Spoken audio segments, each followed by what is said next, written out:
Students, यहाँ पर हम डिसीज्ड पार्टनर्स कैपिटल अकाउंट का फॉर्मेट डिस्कस करेंगे, ठीक है। बहुत ध्यान से सुनना। Disease partner capital account means उस पार्टनर का कैपिटल अकाउंट जिस पार्टनर की डेथ हो गई है, ठीक है। अब जिस पार्टनर की डेथ हो गई है तो उसका कैपिटल अकाउंट बनाने का पर्पज़ क्या है?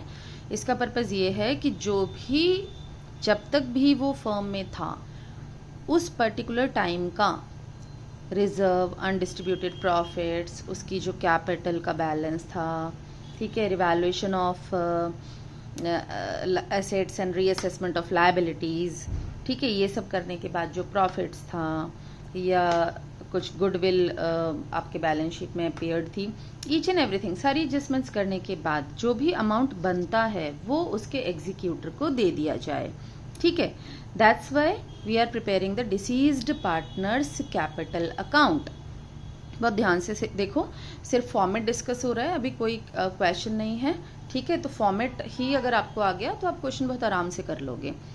चलो, डेबिट क्रेडिट साइड जैसे एक अकाउंट का फॉर्मेट होता है, सबसे पहले क्रेडिट साइड का एक एक कंटेंट को डिस्कस करते हैं ध्यान से। बाय बैलेंस बीडी, ये क्या है? ये बैलेंस ब्रॉट डाउन है, ये वो कैपिटल है जो क्वेश्चन में दी होगी किसकी? जिस पार्टनर की डेथ हो गई है। बैलेंस शीट की लायबिलिटी साइड कैपिटल्स गिवन होती है ना, किस किस की? ऑल द पार्टनर्स की। तो उनमें से उस पार्टनर की कैपिटल को यहाँ लिखना है जिसकी डेथ हो गई है, ठीक है। कोई कैलकुलेशन नहीं, कुछ नहीं, बस कैपिटल एज इट इज उतार देनी है। आगे चलो, बाय जनरल रिजर्व, ये बैलेंस शीट की लायबिलिटी साइड में जो भी जनरल रिजर्व होंगे आप उसमें से सिर्फ डिसीज्ड पार्टनर का शेयर निकाल कर यहाँ लिखेंगे। ये नहीं कि बैलेंस शीट में 40,000 के जनरल रिजर्व दिए हैं तो 40,000 नोट कर दोगे, नहीं नहीं, 40,000 में से डिसीज्ड पार्टनर का प्रॉफिट का जो शेयर है, रेशो देखेंगे क्वेश्चन में, उसके अकॉर्डिंग उसे निकाल कर यहाँ पर क्रेडिट साइड पर लिख देंगे, ठीक है। बाय WCR, ये वर्कमैन कंपेंसेशन रिजर्व है। बैलेंस शीट की लायबिलिटी साइड अगर रिजर्व होगा और एडजस्टमेंट में अगर क्लेम, यानी हमने फंड बनाया हुआ है सपोज 40,000 और क्लेम या लायबिलिटी अराइज हो जाती है 10,000 की, तो 40 माइनस 10 30,000, लेकिन सारा 30,000 नहीं, आपको हर बार ध्यान रखना है कि आपको शेयर जरूर निकालना है किसका? डिसीज पार्टनर का। अगर WCR होगा, फंड क्लेम क्वेश्चन में नहीं है तो सारा फंड, लेकिन सारा फंड नहीं लिखना है, यहाँ किसका शेयर निकालना है? फंड में से डिसीज्ड पार्टनर का शेयर निकाल के यहाँ लिखना है। एक्चुअली हम डिसीज पार्टनर का कैपिटल अकाउंट बना रहे हैं तो हम उसे सारा जनरल रिजर्व थोड़ी ना दे देंगे, सारा WCR थोड़ी ना उसके अकाउंट में डाल देंगे, हम सिर्फ उसका शेयर डालेंगे। तो आपको ये ध्यान रखना है, ये बहुत गलतियां मिलती हैं। Next, by IFR, investment fluctuation reserve, ये सब कहाँ होंगे? ये सब ना बैलेंस शीट की लायबिलिटी साइड में होंगे। आपको क्या करना है? उनको क्रेडिट साइड में लेकर आना है, ठीक है, क्योंकि ये पार्टनर्स की कैपिटल को इंक्रीज करते हैं जब इनका डिस्ट्रीब्यूशन होता है। तो IFR, अब IFR क्या? जो इन्वेस्टमेंट के अगेंस्ट फंड बनाया गया है, ठीक है, तो इसकी अलग से एक वीडियो में डिस्कस कर लेंगे सारा। तो अगर लॉस है तो यानी इन्वेस्टमेंट की वैल्यू अगर कम हो रही है और लॉस आ रहा है, जैसे कि अगर 40, चलो पूरा डिस्कस करते हैं। इन्वेस्टमेंट अगर 40,000 है और इन्वेस्टमेंट की मार्केट वैल्यू हो जाती है 30,000, तो 10,000 का लॉस हो जाएगा। तो 10,000 का लॉस हम क्या करेंगे? फंड में से जो लायबिलिटी साइड पर दिया हुआ है इसे माइनस करेंगे, वो लिखेंगे यहाँ पर। लेकिन फिर ध्यान रखना है, अगेन सारा नहीं लिखना है, क्या जो भी तुम्हारी फिगर आएगी इसमें से शेयर निकालना है किसका? डिसीज्ड पार्टनर का।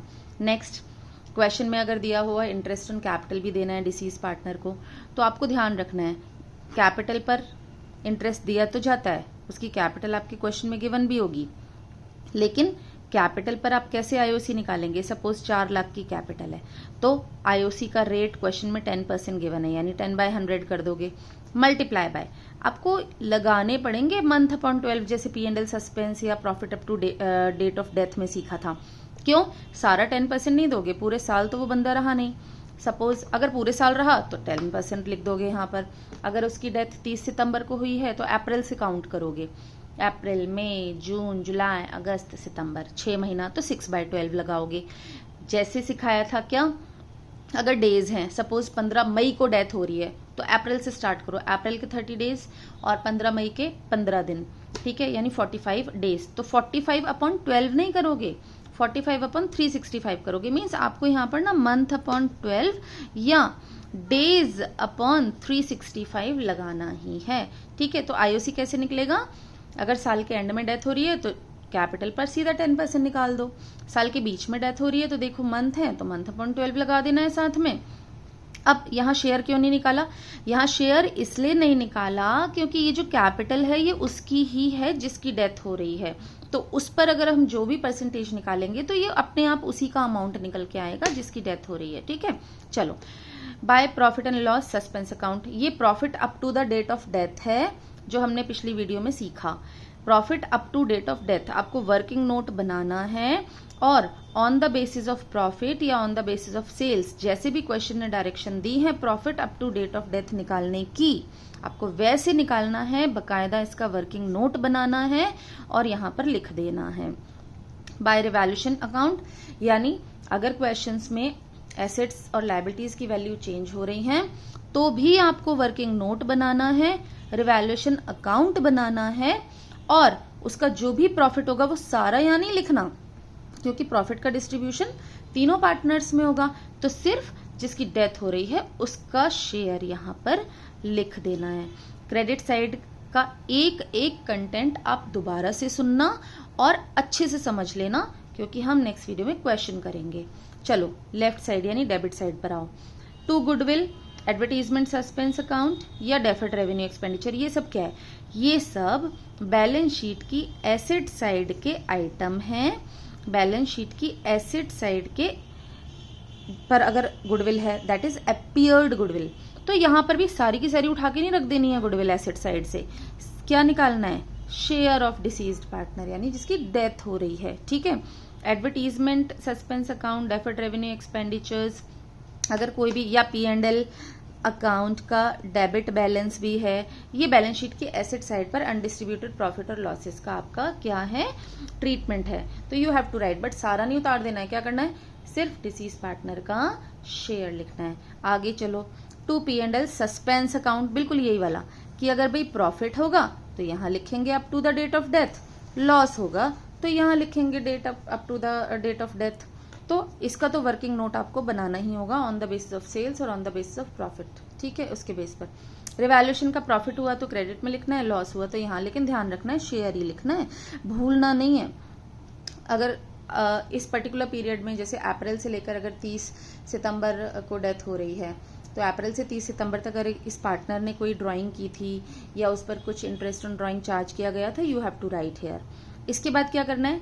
क्रेडिट का टोटल करना है और उसमें से डेबिट के टोटल को माइनस करके आपको क्या निकालना है? Balancing figure. इस बैलेंसिंग फिगर यानी ये वो पैसा है जो अब डिसीज पार्टनर के पास जाएगा, पर वो तो है नहीं, तो हम उसके एग्जीक्यूटर को देंगे। That's why we will open one account, that is deceased partner executor account. तो जो बैलेंसिंग फिगर आएगी वो बैलेंस CD के नाम से नहीं आएगी, कोई पेमेंट भी नहीं होगी अभी टू कैश बैंक, इसके पर्टिकुलर जिसकी डेथ है उसके अकाउंट में लिखोगे to deceased partner executor account. फिर हम एग्जीक्यूटर अकाउंट इसके बाद सीखेंगे। ठीक है, डिसीज पार्टनर एग्जीक्यूटर अकाउंट और बैलेंसिंग फिगर निकाल कर यहाँ क्वेश्चन खत्म करोगे। ठीक है, नेक्स्ट वीडियो में हम क्वेश्चन सीखेंगे इसका।